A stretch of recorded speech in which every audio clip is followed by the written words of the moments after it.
NFL football great. Our condolences go out to Tara and his family.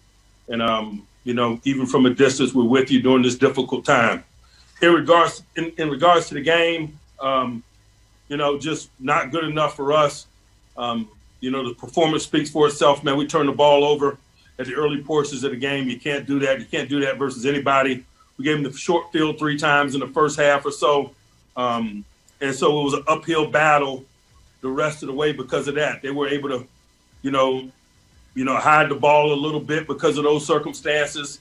I thought they had a good plan. You got to tip your cap to them, particularly with some of the quarterback design runs that were able to keep us off balance and minimize some of the things that we were able to do on possession downs. And so I want to give them credit. But largely, man, we got a lot of work to do. We're not a good football group right now. And so we understand the consequences that come with that. We're working on a short week. We got to be better than what we've been. And that's just the reality of it. From a health standpoint, Derek Watt had a concussion, wasn't able to come back. Ebron had a back injury that's being evaluated. He wasn't able to come back. And Marcus Allen had a stinger that he was able to come back from. Questions? Dale Lawley. Mike, on the I know you're upset with the offense, but on the touchdown drive that they had in the second half, the long sustained drive, 7 of the 8 plays were running plays on that drive. Did they make some kind of adjustment there, or were you guys giving up yards? Like I mentioned, man, I thought, the quarterback design runs were significant. The quarterback draw, I think, on 3rd and 6, when they went empty, was a big play for them. They had a nice plan, particularly in regards to the quarterback run. I think that guy had 50 yards and a touchdown, man, and you got to give him credit for that. Joe Rudder. Yeah, Mike, did you like the team's preparation and readiness coming into this game? I did. Dejan Kovacevic. Mike, what's your level of concern or your evaluation just of Ben's performance? He keeps missing. Is it an injury? What's happening with him right now? No, it's not injury related. It just wasn't good enough, like all of us, me included. We got to be better. Mike Pursuta. Mike, what's your sense regarding your team's confidence level, and are you concerned it's getting a little fragile?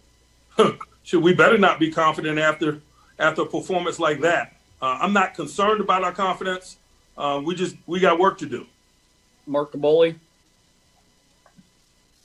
Mike, you got about 3 weeks until the playoffs start, and you've had 4 subpar games. Can this be fixed simply? Yes. Will Graves. Mike, you guys talked a lot about physicality during the week, and you saw the first half was not great offense-wise. What were the issues there, and did they not respond the way that you wanted them to respond? We turned the ball over. And so, I don't know that that's representative of the physicality discussion, but we turned the ball over. We can't do that. Brooke Pryor. Mike, you guys were using more deep and intermediate throws in the first half. Ben wasn't having much success. Looked like he had some more in the second half. What kind of adjustments were you making at halftime with him? It wasn't about plays. We weren't performing well enough. And so I don't know that there were any major adjustments at the half schematically. We didn't have enough success. We didn't convert enough third downs. We didn't take care of the ball well enough to analyze the schematics from that standpoint. We had to do fundamental things better than we did in the first half, and so that was the discussion. Alan Saunders. Mike, you were able to get Benny going a little bit. Do you feel like the score prevented you from maybe doing more of that than you would have liked? It did, but that's what happens when you fall behind in football games, and the same thing with their ability to run the quarterback and so forth, man. When you're behind in football games, they can run the quarterback on possession downs and things of that nature. We got to start faster. We can't spot them. And I think that had a lot to do with the trajectory of the game in terms of how it unfolded. Jerry Dulac. Hey, Mike, the objective is always to get into the playoffs and move through the playoffs. What's your level of concern right now as you're getting close in the way the club's performing? I don't have a playoff type perspective as I sit here. I got a 6-day perspective in terms of our next outing. And that is nothing new. We're 1 foot in front of the other in terms of our mindset. We're singularly professionally focused regardless of the outcome of football games. And so that's where our head's at. Ray Fittipaldo. Mike, you said that Ben's performance is not injury related, but is his arm weaker here in the second half of the season? And then would that explain some of the inaccuracies in his performance? Not from my perspective, no.